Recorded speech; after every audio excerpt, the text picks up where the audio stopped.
Wet streets. Elijah Hart, a single dad and CEO of a multi-million-dollar company, sat quietly in the corner of a small café, waiting for his daughter's ballet class to end. His suit jacket hung neatly on the back of his chair, and his phone buzzed every few seconds with board meeting alerts he had no desire to check. Despite his wealth, Elijah preferred simple moments, watching his daughter dance, drinking black coffee, or reading a good book. His life was busy, but his heart was lonely. Since his wife's passing 3 years ago, love wasn't something he even thought about. That night, however, fate had other plans. As Elijah scrolled through his emails, a soft voice interrupted him. "Excuse me, could you help me with something?" He looked up and saw a woman standing nervously in front of him. She was young, maybe in her late 20s, with chestnut hair, warm brown eyes, and a look that spoke of both kindness and desperation. Her hands fidgeted as she spoke. "I know this sounds strange," she continued, "but can you pretend to be my date? Just for a few minutes." Elijah blinked, unsure if he heard her right. "Pretend to be your what?" "My date," she whispered urgently. "Please, it's a long story. My ex is here with his new fiancé, and I told him I've moved on. I just didn't expect to actually run into him tonight." For a second, Elijah almost laughed. It was ridiculous, but the way her eyes pleaded, he couldn't say no. "All right," he said finally, putting his phone away. "What's your name?" "Clara," she said, relieved. "And yours?" "Elijah." "Okay, Elijah," she said, straightening her shoulders. "We're on a date. Just smile and look like you like me." He chuckled. "That won't be difficult." As they walked toward her ex's table, Elijah slipped his arm around Clara's waist. She stiffened for a moment, then relaxed into his warmth. Her ex looked up, tall, smug, and holding hands with a glamorous woman. The man's smirk faded when he saw Elijah. "Elijah Hart," he muttered. "You're dating Elijah Hart, the CEO of Hart Industries." Clara blinked in surprise. She had no idea who Elijah really was. "Yes," Elijah said smoothly, tightening his arm around her. "We've been seeing each other for a while now." Her ex's jaw dropped, and his fiancé's eyes widened. Elijah smiled politely and pulled out a chair for Clara. "Shall we sit, darling?" he asked playfully. Clara nodded, blushing. For the next 15 minutes, they played their parts perfectly. Elijah told charming stories, Clara laughed like she hadn't in years, and her ex sat fuming silently across the room. When it was over, Clara thanked Elijah with a grateful smile. "You were amazing," she said as they stepped outside into the crisp night air. "I owe you one." "You don't owe me anything," Elijah replied. "But, maybe you can repay me with coffee sometime." She grinned. "I'd like that." That coffee turned into dinner. Dinner turned into late-night walks. And before either of them realized it, pretending had turned into something very real. Clara was an elementary school art teacher, sweet, humble, and passionate about her work. She lived in a small apartment, painted in her spare time, and loved making others laugh. Elijah, meanwhile, was a man constantly surrounded by money and pressure.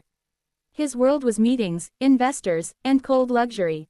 Yet with Clara, life felt simple again. She didn't care about his status or bank account. She cared about him, the man who still carried his late wife's photo in his wallet, the father who never missed his daughter's dance recitals, the soul who quietly longed for love. For months, they kept seeing each other. Clara would help Elijah's daughter, Lily, with her art projects, and soon the little girl adored her. Elijah found himself smiling more, laughing again. One evening, after Lily had gone to bed, Elijah and Clara sat on his balcony, the city glowing beneath them. "Can I confess something?" Clara said softly. "Of course. That night in the café," she said, "when I asked you to pretend to be my date, I didn't expect you to say yes. I just panicked, but that one silly lie led me to the most honest connection I've ever felt." Elijah turned to her, his voice low. "I think that's the best lie I've ever agreed to." She smiled, eyes glistening. "You really didn't mind pretending?" He reached over and brushed a strand of hair from her face. "I'm not pretending anymore, Clara." And then he kissed her, a slow, gentle kiss that felt like coming home after years of wandering. But love stories aren't without obstacles. The next morning, gossip columns began circulating photos of them together. "CEO Elijah Hart spotted with mystery woman," blared the headlines. Paparazzi appeared outside Clara's school, and parents whispered in judgment. Elijah offered to make a public statement, to protect her, but Clara shook her head. "No, let them talk. I'm not ashamed of loving you." Her courage only made him fall deeper.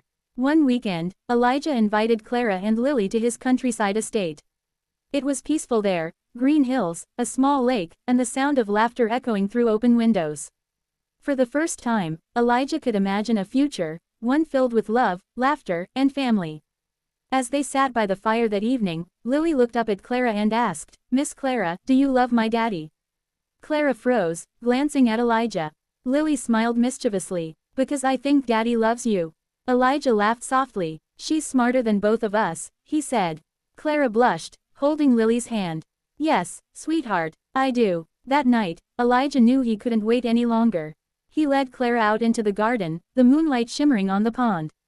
"Clara," he said, his voice trembling slightly, "you walked into my life asking for a fake date, and ended up giving me something real. You made me believe in love again." He pulled a small velvet box from his pocket. "Will you be my forever date?" Tears filled Clara's eyes as she nodded, unable to speak. Elijah slipped the ring onto her finger, and the world seemed to stand still. A year later, their wedding was simple but beautiful, held in the same café where they first met. Friends, family, and a very excited little flower girl named Lily surrounded them. When the officiant asked if anyone had anything to say, Lily shouted proudly, "She's my favorite person ever." And everyone laughed. As they shared their vows, Elijah whispered, "You asked me to pretend to be your date, and I ended up finding my heart." Clara smiled through tears. "And I asked for a little help, and found a forever home." When they kissed, it wasn't just the union of two people, it was the start of a family that had found each other through the most unexpected twist of fate. Because sometimes, life's most beautiful love stories don't begin with grand gestures or perfect timing. Sometimes, they begin with a simple, desperate question whispered in a cafe. "Can you pretend to be my date?" And sometimes, pretending becomes the most real thing in the world.